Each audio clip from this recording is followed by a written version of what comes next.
What have you learned about working with NGOs, especially NGOs in Asia? I know you worked with them around disaster relief, et cetera. What's that process like? Because I'm not sure a lot of businesses understand kind of what that process of working within NGOs is like. You know, it's unfortunate that the acronym has come to represent maybe a bit of a negative or adversarial relationship when it comes to business. I think, you know, a lot of business people that I speak to, you bring up NGO.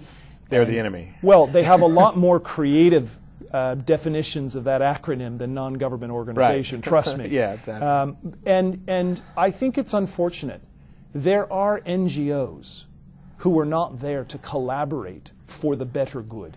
They're there to make a non-negotiable point that in many instances doesn't reflect the opinion of the general population. And I think that's the group that has had the unfortunate outcome of creating a bit of a concern about working with NGOs. We have been very successful in working with NGOs. The whole Japan disaster, a lot of the activity we were able to do through the Red Cross, which is a pretty large NGO that has, operations just about everywhere. We're working with a lot of more regional NGOs on the sustainability initiatives, on how we tackle the challenges of sustainability. Because, it's been said to me, and I think it's a fair statement by an individual in a very developing economy. Sustainability is the luxury of the wealthy.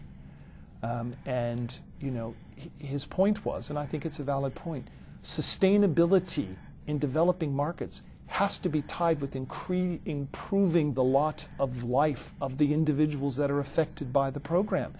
And I think that most individuals in mature economies see moves towards sustainability as either being expensive or restrictive in some way. Whereas I think a lot of good NGOs in Asia, in these developing markets, have figured out programs that are not only sustainable, but have the offshoot, the benefit of being able to support the local population. A lot of them around agriculture.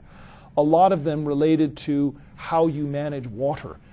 Things where, in fact, you're able to give them better potable water, but you're actually reducing the toll on the amount of fresh water that's being used for daily activities. And I think when I look at where NGOs are very beneficial, it's in those developing markets where the unique nature of either the country, the language, the population, etc., they're going to be better subject matter experts than maybe some of the global NGOs, and are going to be more interested in partnering and collaborating on a solution as opposed to just wanting you to write a check. And when we actually look at programs, we're not wanting to just write a check. We're wanting to have an impact that is visible in our stores, that is visible in our supply chain, that's visible to the community and visible to our associates. Because, frankly, one of the biggest groups that expect a lot from us are of our nearly 2.2 million people around the world. They have very high expectations for us on this topic.